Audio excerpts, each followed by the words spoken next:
welcome to another episode of What Are You Reading? What Are You Writing? Thank you so much for joining us. I so appreciate you being here. And I know that my guest, Dianna, is very happy that you're here as well. Maybe you're here just for her. So if you don't know me, I'm Karen E. Osborne.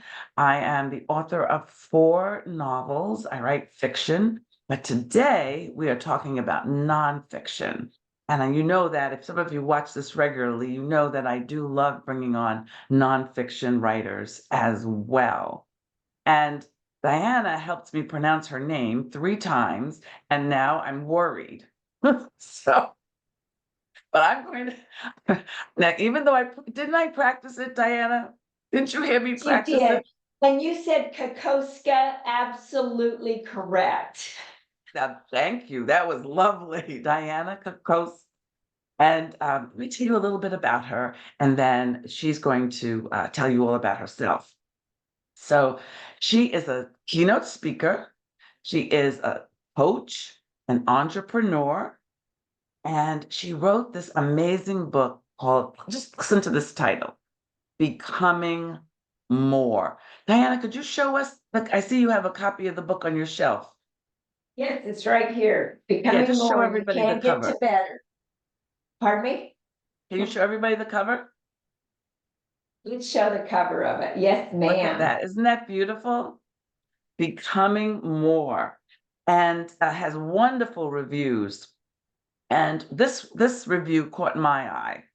So it said, mindset is a hard subject to teach. And this book does just that.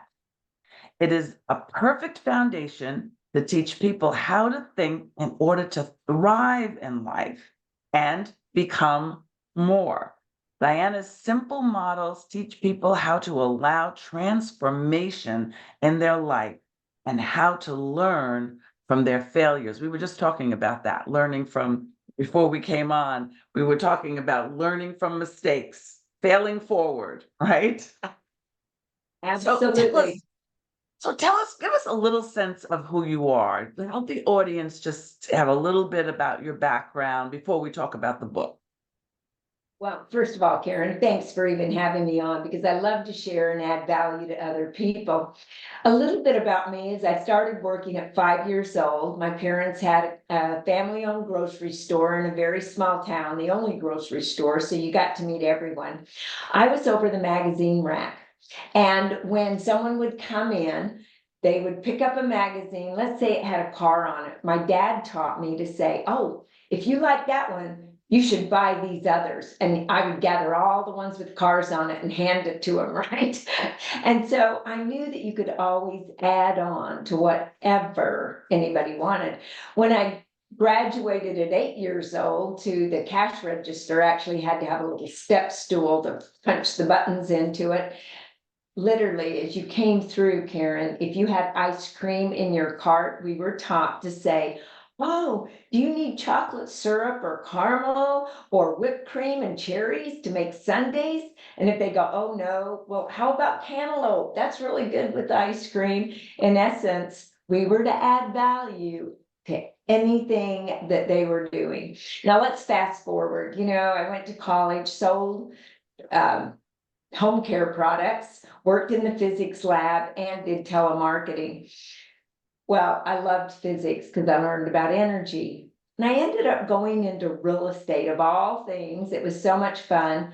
Yet, going into real estate, I really couldn't afford even going to school. So I won an auction on PBS. Thank goodness they auctioned off a real estate course that I bought for $50.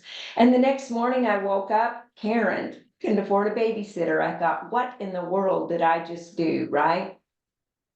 So I put my kids in a little red wagon and started going door to door, talking with people about becoming the realtor of choice for them.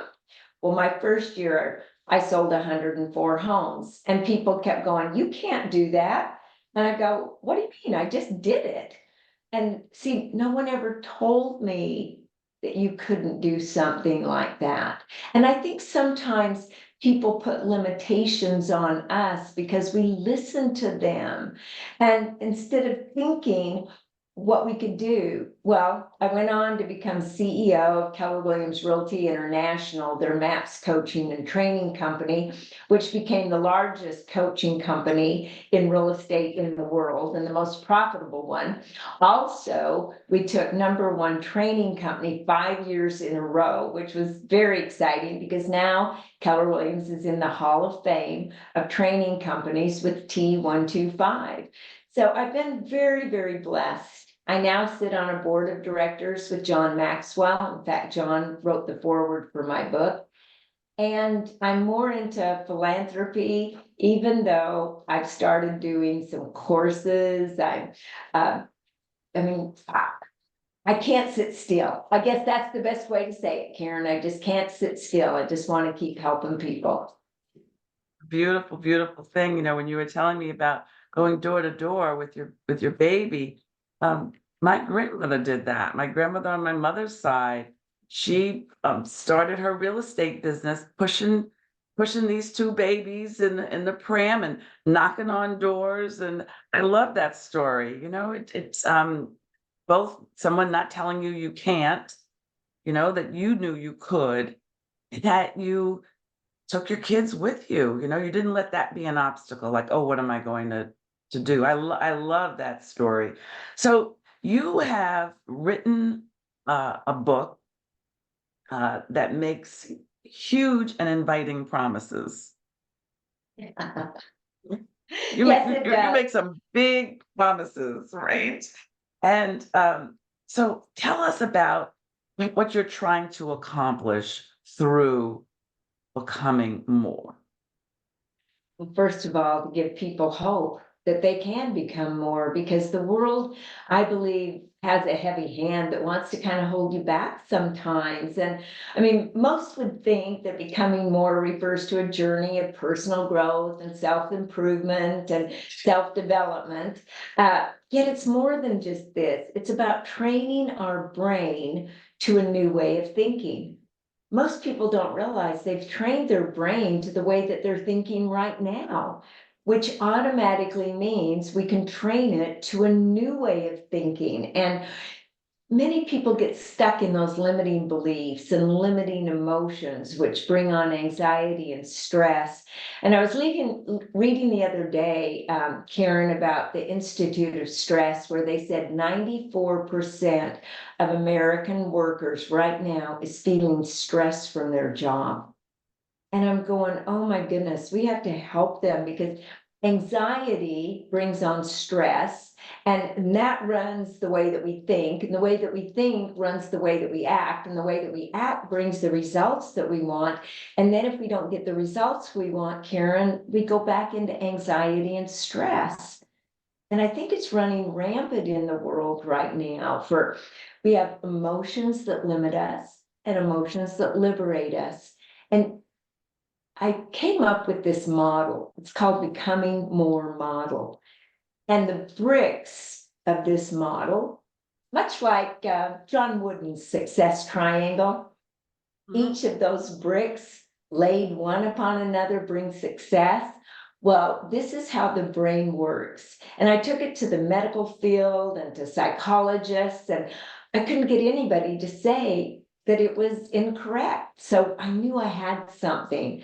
And each chapter is about one of these bricks that we can lay in our life and literally become more, showing us the limiting ways that we can act or the liberating ways that we can act, and how we go from one to the other. I think the biggest thing, though, I want to help people understand they hold the pen to writing their own story. Quit living a story by default that someone else is writing. That when we realize that we help create our own story, that we should be the main character instead of in a supporting role, and that we've got to be the crusader and the champion of our own story, that we can be the hero in our own life and not play that victim or villain part that so many people desire us to play. That's wonderful. I there's a I'm forgetting now. There's a wonderful song. Maybe it's called Hero, and it's Mariah Carey sings it. And the last line is when you discover that the hero is in you, that you're the hero. So the hero of your own story and not somebody else. I love that. Because so many of I us have are to look that overcoming all song up. I've got to look that song up. I like that already. yes. So I was intrigued by two statements about life changes you are urging clients and readers to embrace. I'm just going to read it to you if that's okay. So, a mindset characterized by growth, positivity, abundance, and gratitude. I love the word gratitude. I love the whole concept of gratitude and leave a positive and life changing legacy that adds value to others. That's the other thing that I loved. Gratitude and that you're leaving a legacy that's not, it's not just about you, that you're helping others. These are concepts that I personally live by. So share what you mean by this and how one can embrace a mindset that results in gratitude and a legacy of helping others. First of all, gratitude and negativity cannot live in the same brain. If you're finding that you don't like what's happening in your life, just take a moment, stop, and take a gratitude walk if you need to, even if it's over to the coffee machine.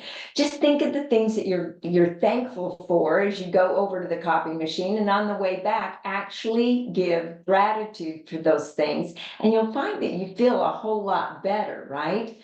I think that the number one blessing blocker is the lack of gratitude. Mm, When we're grateful for the things that we have in our life, all of a sudden we start getting more things to be grateful for because what we focus on expands. We've known that for years. If we focus on negativity, I say you're a garbage magnet. You just attract more garbage into your life. And when you focus on things to be grateful for, you find more and more things to be grateful for. Many people, Karen, I think they say, I'll be happy when. Oh, when I make enough money, or when I get a new car, or when I get a new house. And then when that shows up, it's still not enough. You'll be happy when something else happens, right? Yet when we're in gratitude for what we have, we find true happiness. We find true joy inside of us. It changes our perception of the world because many people think that the external world is more important than the internal world. And when we start to believe that, well, we just keep thinking the same way, which means we keep getting the same results, even though we want something different. When we realize that our internal world is more important than the external world, and we work on ourselves, that we think about the things we're grateful for, we value other people, and therefore we can add value to them. In fact, you go from success to significance. Success where it's all about us, and we go through mm, that, especially in our 20s and 30s. I mean, we want to have that success and achieve, and then somewhere along the line, we switch from success to significance where we're giving back to other people. And I feel that's when gratitude really comes into our life because we're adding value to them, which then really adds more value to us. It makes our health better. They have mm. found that by expressing gratitude, it actually cuts down on heart disease. It brings in serotonin and dopamine into our system to make us happier. And uh, I get so excited. In fact, I love to add value to people. At 7 a.m., I have an alarm in my phone and it goes off and it says, what will you do today to add value to others? And at 7 p.m., an alarm goes off and it goes, what did you do today to add value to others? And Wow. since I started that before phones, I put it in my paper calendar, right? It really has changed my life in looking towards other people and serving over being served, right? I found that gratitude erases depression, it erases stress. Uh, the two just can't exist in the same brain. And having a mindset of gratitude really makes us focus on other folks. That It really long does. answer to a short question. No, that was beautiful. Gratitude and generosity are, because when you say adding value to other people, that's part of a generous spirit. That's those two things work so well together, gratitude and generosity. And therefore it does help you and it helps all the people around you. I start every day with a gratitude list every single day. I I start love with that. my gratitude, That is and so just good. and even when things are bad, when things are bad, it just changes your mindset about things being bad because you You start thinking know, all the things that are good. I do the same thing, and like even writing down that I'm grateful for hot water, I'm grateful for water pressure, all these little things that we take for granted so easily. And once we start giving that gratitude, and I have to tell you, Karen, I wrote this class called BOLD, Business Objective, A Life by Design, that over 200,000 agents went through, and part of it was to get them started in a gratitude journal.